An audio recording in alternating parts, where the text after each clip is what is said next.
तो आज मैं आपको एक अनोखी रहस्यमय कहानी सुनाऊंगी। अगर आप चैनल पर नए हैं तो अभी सब्सक्राइब कर ले, यह मेरा दूसरा नया चैनल है ताकि और भी रहस्यमय कहानी सबसे पहले आप तक पहुंचे तथा कहानी पूरा देखें क्योंकि अंत में एक अनोखा रहस्य छुपा है। धन्यवाद। तो सुनिए। विंध्याचल पर्वत की सबसे शांत और रहस्यमय गुफाओं में से एक में योगेश्वर आश्रम नाम का एक प्राचीन स्थान था। यह आश्रम अपनी गहन योग साधना और कठिन तपस्याओं के लिए प्रसिद्ध था। यहाँ के योगी वर्षों तक ध्यान में लीन रहते थे, यह मानते हुए कि कठोर तपस्या से ही शिवजी की कृपा प्राप्त होती है। हर श्रावण मास में योगी जन विशेष और अधिक कठिन तपस्याएं करते थे, जिससे उनकी आध्यात्मिक शक्ति बढ़ती थी। परंतु पिछले कुछ दशकों से योगेश्वर आश्रम के योगियों में अपनी तपस्या का अहंकार और साधारण लोगों के प्रति उदासीनता बढ़ गई थी। वे सोचते थे कि केवल उनकी कठोर तपस्या ही शिवजी को प्रसन्न कर सकती है और साधारण भक्तों की प्रार्थनाएं व्यर्थ हैं। वे समाज से कटे रहते थे और किसी की मदद करने से कतराते थे। उनमें करुणा और सेवा भाव की भावना कम हो गई थी और हर कोई केवल अपनी व्यक्तिगत मुक्ति और सिद्धियों पर केंद्रित था। इस बदलती हुई मानसिकता का परिणाम ये हुआ कि आश्रम में भले ही कठोर तपस्याएं होती थीं, पर उनमें आध्यात्मिक ऊर्जा और सच्चा आनंद नहीं था। आश्रम का वातावरण शुष्क और नीरस हो गया था और योगियों के चेहरे पर शांति की जगह एक अजीब सी कठोरता और अलगाव दिखाई देता था। आश्रम में स्थापित प्राचीन शिवलिंग पर भले ही भस्म चढ़ाई जाती थी, पर उसमें वह दिव्य चमक नहीं थी जो सच्ची भक्ति से आती है। श्रावण मास आया, पर आश्रम में वह सच्चा आध्यात्मिक प्रकाश नहीं था जिससे मन को शांति मिलती है। ग्रामीण चिंतित थे क्योंकि उन्हें पता था कि आश्रम का ये बदलाव योगियों के अहंकार और शिवजी की नाराजगी का संकेत है। आश्रम में सिद्धनाथ नाम का एक प्रसिद्ध योगी था। उसने वर्षों तक घोर तपस्या की थी और उसे कई सिद्धियां प्राप्त थीं। पर उसके भीतर एक गहरा अभिमान था। वह सोचता था कि केवल उसके जैसे योगी ही मोक्ष प्राप्त कर सकते हैं और साधारण या गृहस्थ लोगों का कोई स्थान नहीं। वह अक्सर दूसरों को अपने योग बल से प्रभावित करने का प्रयास करता था और उनकी समस्याओं को अनदेखा करता था। उसका मन शिवजी की भक्ति से ज्यादा अपनी योगिक शक्तियों और आध्यात्मिक श्रेष्ठता पर केंद्रित था। श्रावण का महीना आया। शिवलिंग पर भस्म तो चढ़ाई जा रही थी, पर उसमें कोई चमक नहीं थी। आश्रम में सन्नाटा पसरा था।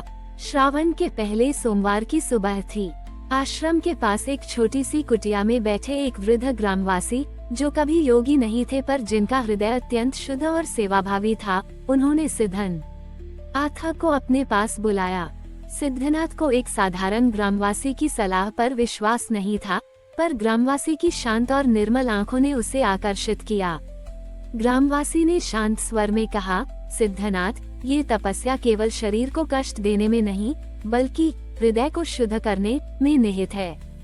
तुम्हारा आश्रम इसलिए अपनी दिव्यता खो रहा है क्योंकि तुम्हारे भीतर अहंकार और सेवा भाव का अभाव बढ़ गया है। शिवजी को केवल कठोर तपस्या से नहीं, बल्कि करुणा और निस्वार्थ सेवा की ज्योति से प्रसन्न किया जाता है। शिवलिंग तभी फिर से चमकेगा जब तुम अपने भीतर सिद्धियों के अभिमान को छोड़कर मानवता के प्रति सेवा अपनाओगे। ग्रामवासी ने सिद्धनाथ को एक चुनौती दी।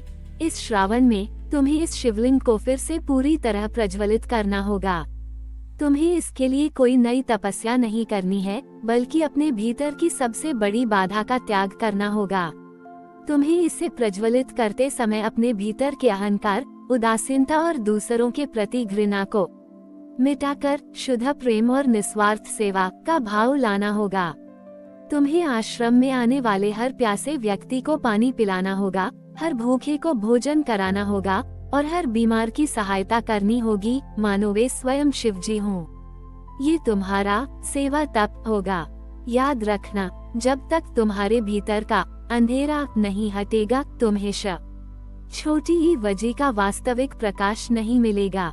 सिद्धनाथ ने चुनौती सुनी। उसे यह काम असंभव लगा। वह कैसे अपनी तपस्या छोड़कर साधारण लोगों की सेवा कर सकता था, जब उसने जीवन भर केवल अपनी मुक्ति के लिए तप किया था। पर ग्रामवासी की आंखों में उसे एक अजीब सा विश्वास और गहनता दिखी। उसे अपने भीतर एक प्रेरणा महसूस हुई। उसने सोचा, ठीक है, मैं ये करके देखता हूँ। अगर मैं शिवलिंग को प्रसन्न कर पाया तो शायद मुझे भी कुछ नया मिलेगा। उसने चुनौती स्वीकार कर ली, पर अभी भी उसके मन में संदेह और अपने यौगिक अभिमान की एक छोटी सी छाया थी। सिद्धनाथ ने चुनौती स्वीकार तो कर ली, पर अभी भी उसके मन में संदेह और अपने यौगिक अभिमान की एक छोटी सी छाया थी। श्रावण के पहले सोमवार की शाम से उसने अपनी कठिन तपस्या छोड़ दी और आश्रम में आने वाले लोगों की सेवा करना शुरू कर दिया। उसने हर प्यासे को जल पिलाया, भूखों को भोजन कराया और बीमारों की देखभाल की। यह एक अभूतपूर्व कार्य था। योगी जिसने जीवन भर केवल अपनी मुक्ति के लिए तप किया था, वह अब साधारण लोगों की सेवा कर रहा था। उसे यह बहुत कठिन लगा। उसका मन हमेशा अपनी सिद्धियों और आध्यात्मिक श्रेष्ठता में उलझा रहता था। उसे एहसास हुआ कि जो शक्ति उसे कभी उसकी सबसे बड़ी पहचान लगती थी, वही अब उसके लिए सबसे बड़ी ही बाधा बन रही थी।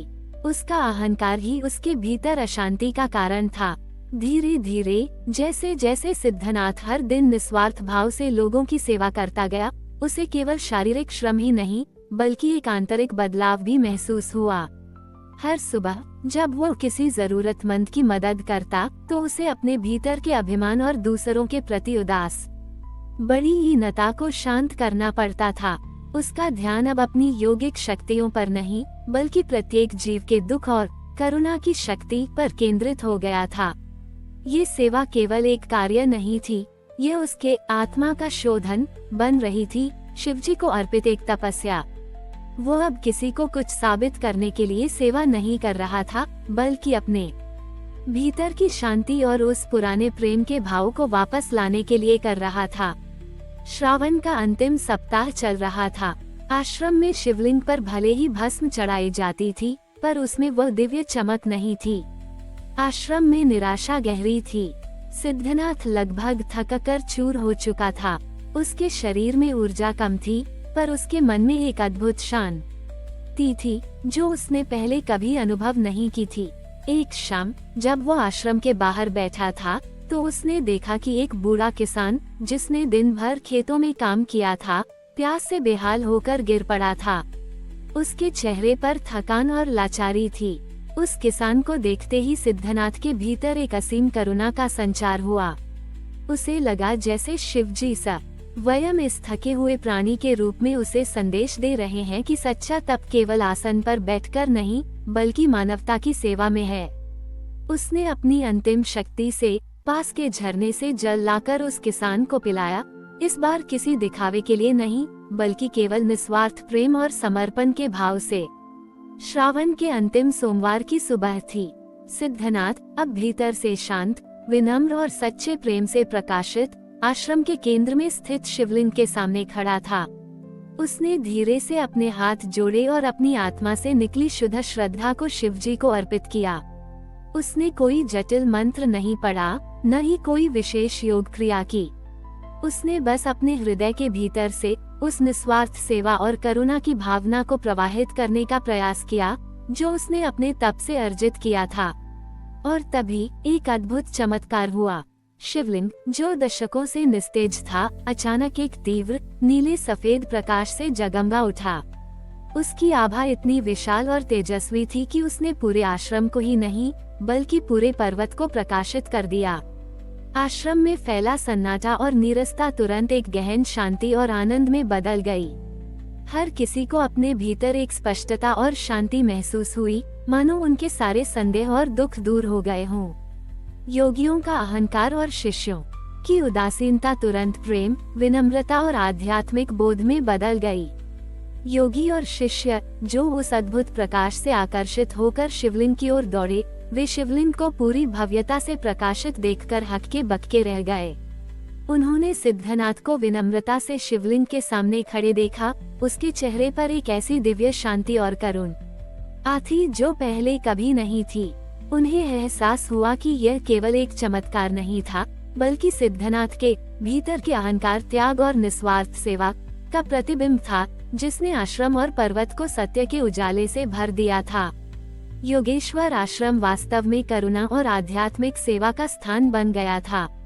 सिद्धनाथ, जो कभी अहंकारी और अलगावादी योगी था, अब योगेश्वर आश्रम के लिए एक प्रेरणा और सच्चा गुरु बन गया।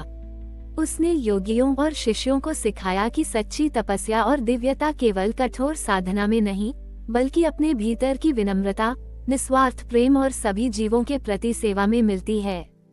शिवलिंग अब केवल आश्रम का प्रतीक नहीं था, बल्कि एक निरंतर याद दिलाता था कि सच्चा तप और समर्पण ही सबसे बड़ा प्रकाश है, और वही हमें शिवजी के वास्तविक स्वरूप से जोड़ता है। हमारी और भी आध्यात्मिक एवं अनोखी कहानियाँ देखने के लिए हमारे चैनल पर जाएं तथा धार्मिक एवं पौराणिक अनोखी कहानियाँ हमारे चैनल पर है। कृपया जाके देखें तथा हमारे चैनल को सब्सक्राइब करके रखें और वीडियो लाइक जरूर करें। धन्यवाद।